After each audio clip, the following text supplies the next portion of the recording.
নমস্কার বন্ধুরা, সার্থক ফ্যামিলি স্টুডিওয়ে আপনাদের সবাইকে স্বাগত জানাই। আজকে 14ই ফেব্রুয়ারি, একটি মিষ্টি মধুর দিন। তাই আপনাদের জন্য আমি হাজির করেছি নতুন রেসিপি ছানার পায়েস। তাহলে দেখে নেওয়া যাক কিভাবে ছানার পায়েস আমি তৈরি করছি। ছানার পায়েসের জন্য লাগবে আমার দুধ। আমি এখানে 500 গ্রাম দুধ নিয়েছি, গরুর দুধ। দেখুন আমার দুধটা গরম হয়ে গেছে।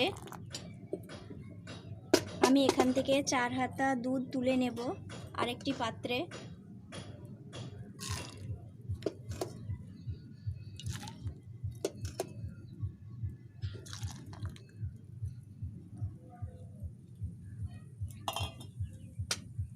এরপর আমি ছানাটা কাটিয়ে নেব।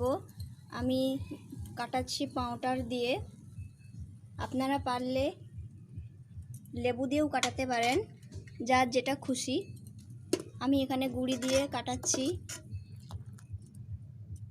দেখুন দুধ থেকে সুন্দরভাবে ছানাটা কেটে গেছে। আমি গুঁড়ি দিয়ে কাটিয়েছি, আপনারা লেবু বা তেঁতুল দিয়ে কাটাতে পারেন। এবার ছানাটা আমি ছেঁকে নেব।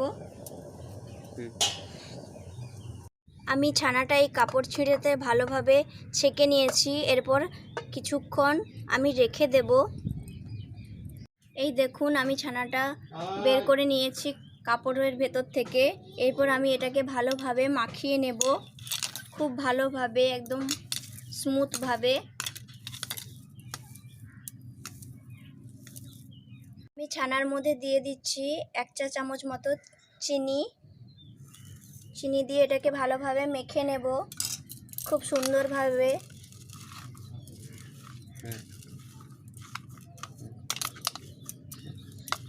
এরকম করে মাখবেন আপনারা।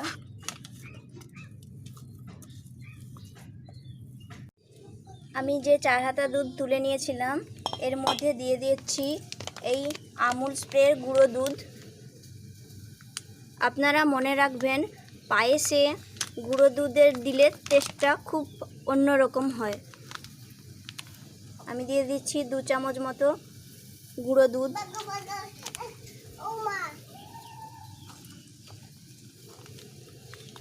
ভালোভাবে ঘেটে নেব।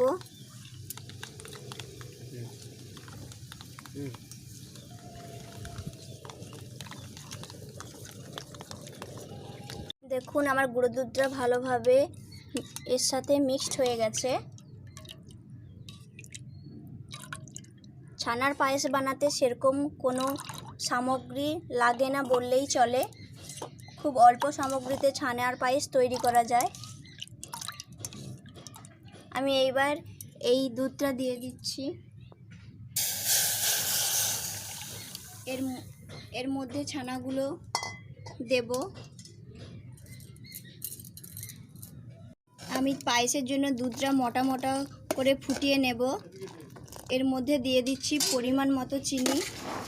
আপনারা যদি বেশি মিষ্টি খান তাহলে বেশি মিষ্টি দিয়ে খেতে পারেন। আমি দিয়ে দিচ্ছি 3 চামচ মতো চিনি। এটাকে খুব ঘন এবং মোটা করে দুধটাকে আমি ফুটাবো।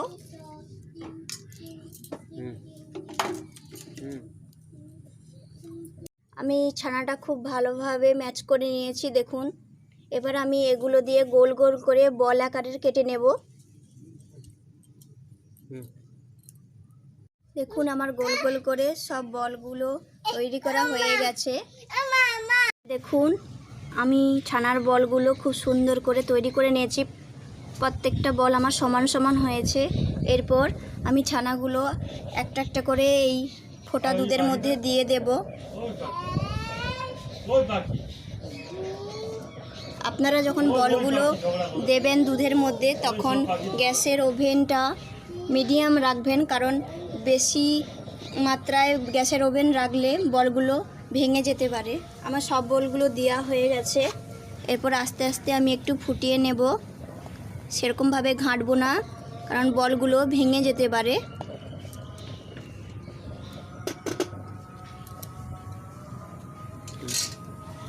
এরপর আমি এর মধ্যে দিয়ে দিচ্ছি এলাচ গুঁড়ো। আমি এখানে কাজু কিশমিশ দেব না, আমার মন বলে কাজু কিশমিশ না দেওয়াটাই ভালো। ছানার পায়েসে। এবার আপনারা দিয়ে খেতে পারেন কাজু কিশমিশ। দেখুন আমার বলগুলো কত সুন্দর বড় বড় হয়ে গেছে। আমি কত ছোট ছোট বলগুলো দিয়েছিলাম, দেখুন আপনারা। আমার তৈরি হয়ে গেছে ছানার পায়েস।